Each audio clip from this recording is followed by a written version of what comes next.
O som seco de um disparo ecoa pela selva. Um homem deitado na lama não se move. O fuzil repousa imóvel sobre o ombro. O alvo, a centenas de metros de distância, cai sem entender de onde veio a morte. Aquele não era apenas mais um atirador, era uma lenda viva. Um fantasma que caminhava entre os Vietcongues. Seu nome, Carlos Hathcock. Poucos sabiam quem ele era, mas para seus inimigos bastava ouvir seu apelido. O Pena Branca, um homem que transformou a arte de atirar em um código de honra, precisão e sacrifício. Um soldado que carregava em seus olhos frios a calma da morte e no coração o peso da guerra. Carlos Norman Hathcock nasceu em 20 de maio de 1942, no interior do Arkansas, Estados Unidos. Filho único, cresceu caçando para ajudar a família. Ainda menino, encontrava paz na floresta, observando, esperando, respirando. Ali, aprendeu o que mais tarde o tornaria mortal: paciência. Ele sonhava em ser fuzileiro naval desde criança. Usava o capacete do pai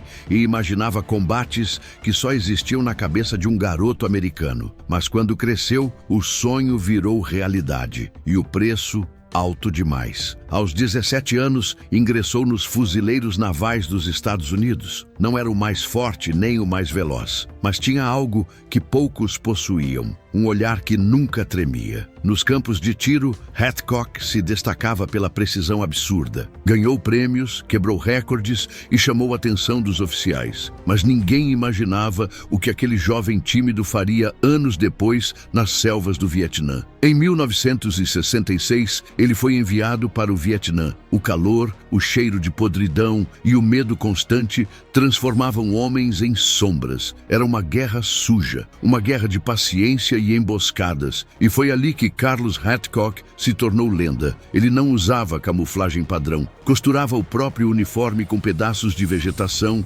barro e redes. Movia-se como parte da selva. Esperava horas, às vezes dias, para dar um único disparo. Os Vietcongues começaram a falar sobre ele. Um fantasma branco que aparecia e desaparecia sem deixar rastro. Diziam que ele podia ver no escuro, que sentia o cheiro do medo. Um mito nascido da guerra, mas o que poucos sabiam é que ele também sentia medo, todos os dias. Hathcock dizia: o medo te mantém vivo, o medo te faz pensar, o medo é seu companheiro, não seu inimigo. Essa filosofia o guiava. Não era a adrenalina que o movia, mas o controle absoluto do corpo e da mente. Durante seus 2 períodos no Vietnã, Hathcock registrou 93 mortes confirmadas, mas os relatórios apontam que o número real ultrapassava 300. Ele nunca se gabou disso. Cada disparo o marcava como um peso na alma. Para ele, cada morte era uma missão cumprida,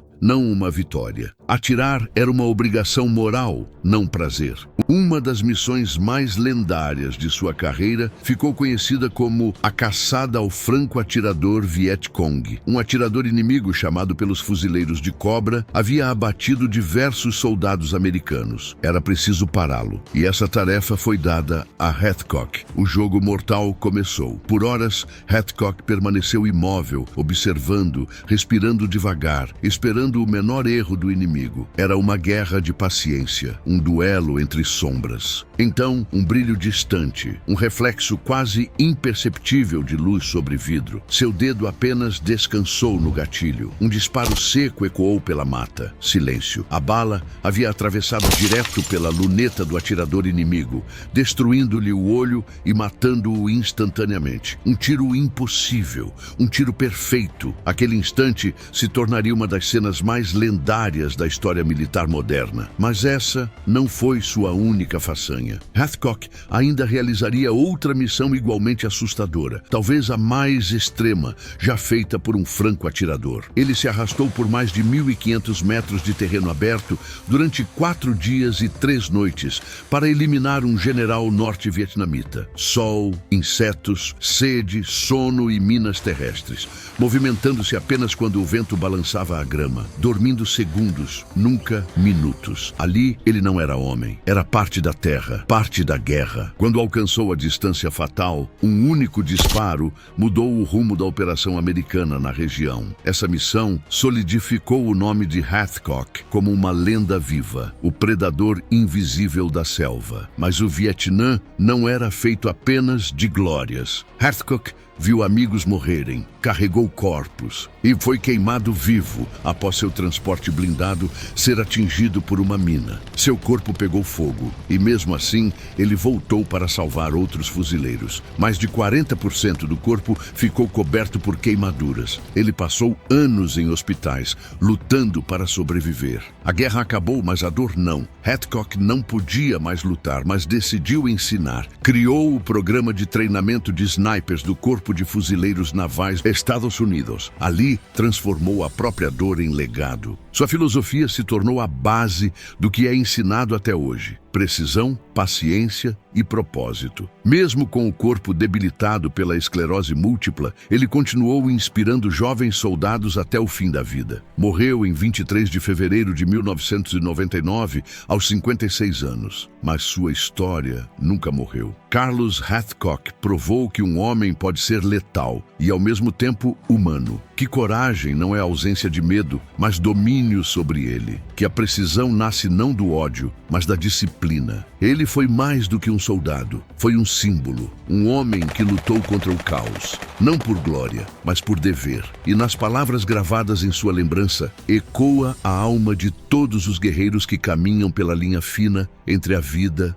e a morte. Eu não atirava por prazer. Atirava para proteger meus irmãos. No canal História de Farda, você vai conhecer muitas histórias como essa. Toda semana, um soldado, uma guerra, uma história real. Se você acredita na importância da memória verdadeira, curta o vídeo, inscreva-se no canal e ative o sino. Próximo episódio: Tadamichi Kuribayashi, o último samurai de Iwo Jima, mudou o rumo da guerra no Pacífico.